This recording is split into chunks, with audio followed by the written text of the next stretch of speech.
দাজ্জালের আবির্ভাব। দাজ্জাল যখন আসবে, যখন পৃথিবী শাসন করবে, দাজ্জাল আসার পরে পৃথিবী শাসন করবে কিভাবে? যেমন ইন্টারনেট যুগে আপনি মোবাইল দিয়ে এখান থেকে সৌদি আরব, ইটালিগণ, বিভিন্ন রাষ্ট্রগণ আপনার ইতিমধ্যে হোয়াটসঅ্যাপে কল দিয়ে কথা বলছে। আপনি কল্পনা করতে পারেননি যে আমার দেশ, আমার ছবি, আমার কথা ওই রাষ্ট্রে পৌঁছবে, ওই রাষ্ট্রে যাবে, এটা কল্পনা করতে পারেননি। কিন্তু দাজ্জাল যখন আসবে, রাসূল আকরাম সাল্লাল্লাহু আলাইহি ওয়াসাল্লাম 1400 বছর আগে বলছেন যে এই সংবাদ, এই প্রচারটা তৎক্ষণিক গোটা বিশ্বে ছড়িয়ে যাবে। বলে সুবহানাল্লাহ। আলিকার যারা সাহিত্যিক ছিলেন, লেখক ছিলেন, এরা চিন্তা ভাবনা করতো, গবেষণা করতো, এটা কিভাবে সম্ভব? এটা সম্ভব গোটা বিশ্বে আনাচে কানাচে পৌঁছে যাবে। এটা লেখার মাধ্যমে, এটা কলম দিয়ে লিখে যাবে না, এটা কিসের মাধ্যমে? ওরা চিন্তা করে তোলাতে পারে নাই। যখন বিজ্ঞানের যুগ আসলো, রিসার্চ করলো, রিসার্চ করার পরে দেখা গেল যে এরকম ইন্টারনেট, ফেসবুক তথা যোগাযোগ ইলেকট্রনিক মাধ্যমে প্রচার হবে, তখন এটা সম্ভব। কথা বলেন ঠিক না ঠিক? ওই সময় বাজান, যে সময় দাজ্জাল আসবে, তখন মানুষের ঈমান এত পরিমাণ নিম্নে আসবে যে আগুন জ্ঞান হাতে রাখলে সম্ভব, কিন্তু ঈমান রাখতে পারবে না। এর ব্যাখ্যা অনেকভাবে অনেক উলামায়ে কেরাম দিয়েছেন। এর কারণ হলো আপনার মন থেকে, দেহ থেকে, অন্তর থেকে আপনি যা ইচ্ছা তাই করবেন, সবকিছু মিথ্যা কথা বলবেন, কিন্তু আপনি ঈমান রাখতে পারবেন না, কিন্তু আগুন রাখতে পারবেন। এর অর্থ হচ্ছে আপনি খারাপ কাজ যেগুলো সংগঠিত হবে সব আপনি কাছে বজায় রাখতে পারবেন, বিনষ্ট হবে না, কিন্তু ভালো কাজগুলো বিনষ্ট হয়ে যাচ্ছে। বর্তমান সময় তাই হচ্ছে। এই জন্য বর্তমান সময় আমাদেরকে ভাবতে হবে এবং চিন্তা ভাবনা করতে হবে যে আমরা কোন জামানায় বর্তমান অবস্থান করছি। এই জামানায় আমরা কিভাবে টিকে থাকবো, আমরা ইসলামের দিন নিয়ে, আমরা ঈমান নিয়ে টিকে থাকতে পারবো নাকি, এটাই আমাদের চিন্তা ভাবনা করতে হবে। ওই সময় নবীগণ তারাও ওই সময় এই চিন্তা করেছিলেন, কিন্তু ওদের চিন্তা আর আমাদের চিন্তা, আমাদের গবেষণা রাখবেন তফাৎ। কারণ আমাদের পরে, আমাদের নবীদের পরে, আমার নবীর পরে আর কোন পৃথিবীতে নবী আসবেন না, রাসূল আসবেন না। শেষ নবী হযরত মুহাম্মদ রাসূলুল্লাহ সাল্লাল্লাহু আলাইহি ওয়াসাল্লাম বলেছেন, যত পিছনে আরো সময় আমরা আগে পাবো, ততই বিপদ ঘনিয়ে আসবে। যতই সামনে আসবে, ততই বিপদ ঘনিয়ে আসবে। এটা আমাদের প্রজন্মে, পরে প্রজন্মে দেখবেন যে আরো সমস্যা সৃষ্টি হচ্ছে। এমনও হাদিসে আছে, এই যে আগেকার মানুষ দেখেছেন যে মাঠে বাড়ি করতেছেন, ধান লাগাইছেন, কলা গাছ লাগাইছেন, জমি ঠিকই আছে, কিন্তু কি নাই, খাবার ছিল না ওই সময়। পদ্ধতির অভাবে, চাষের অভাবে মানুষ খাইতে পারে না, দিয়ে দিন কাটাইছে। সব কিছু থাকবে।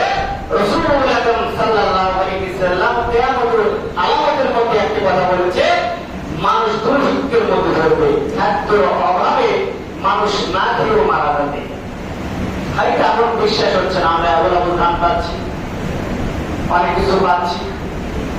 এক্সাম্পল দিলে আপনারা বুঝতে পারবেন যে এখন ধরেন আপনার পকেটে 1000, 2000, 5000 টাকা আছে, তেল কেনার মতো, মোটর সাইকেল কর, ওই যে আপনার যারা বিলাতি হাওয়ায়, তারপরে ট্রলি চালায়, ঠিক আছে, কিন্তু পাম্পে মাথার তেল নাই। যে দেখতেছেন সীমিত, আপনি নেবেন 1000 টাকাতে, ঠিক আছে 200 টাকা, তাহলে টাকা আছে, জিনিস পাচ্ছেন না। এমন ভাবে টাকা থাকবে, কিন্তু দুর্ভিক্ষ দেখা দিবে, মানুষ খাবার পাবে না, খাবার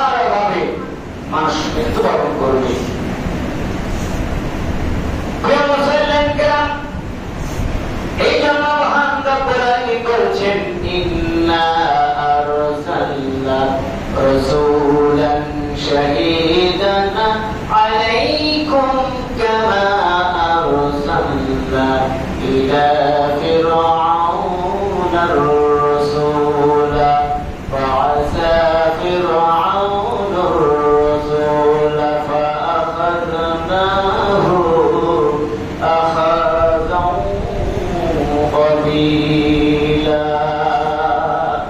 الله رب العالمين বলেন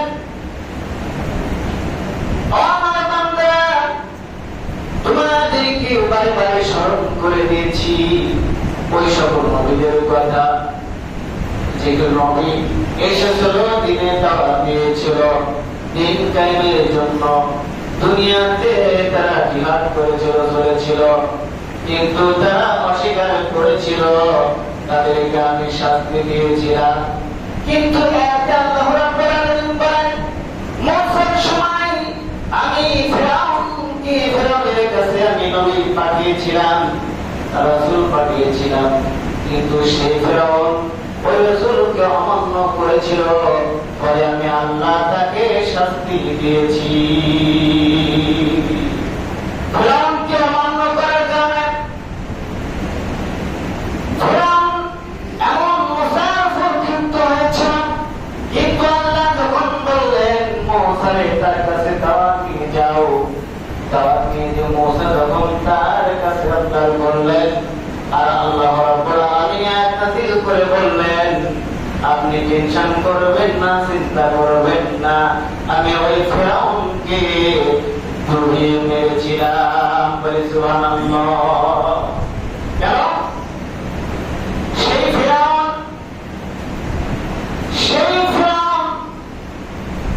ওই নবীকে অমান্য করেছিল এই কথা মহান রব্বুল আলামিন ঘোষণা করেছেন কোরআনের ভিতরে যে মুসাকে যত অমান্য করলো জোর করলো দুষ্ট মনে করলো অবহেলা করলো বললো তুমি তো আমার লালিত সন্তান তুমি তো পালন করেছি আমি ভুলে পেরেছিলাম তুমি আমাকে দাওয়াত দিচ্ছ আমি আল্লাহ বলি নাউযুবিল্লাহ আল্লাহ স্বীকার করেছিল আমাকে আল্লাহ বলো আল্লাহ বলতে কিছু না আমি আল্লাহ বলি নাউযুবিল্লাহ তখন এই কথা বলার পরে মুসা বলেছিল ওই এক আল্লাহ যা আপনাকে সৃষ্টি করেছে আমাকে সৃষ্টি করেছেন আসমান এবং জমিনকে সৃষ্টি করেছেন ওই আল্লাহকে মানতে হবে তখন ফেরাউন তাকে তুচ্ছ মনে করল এবং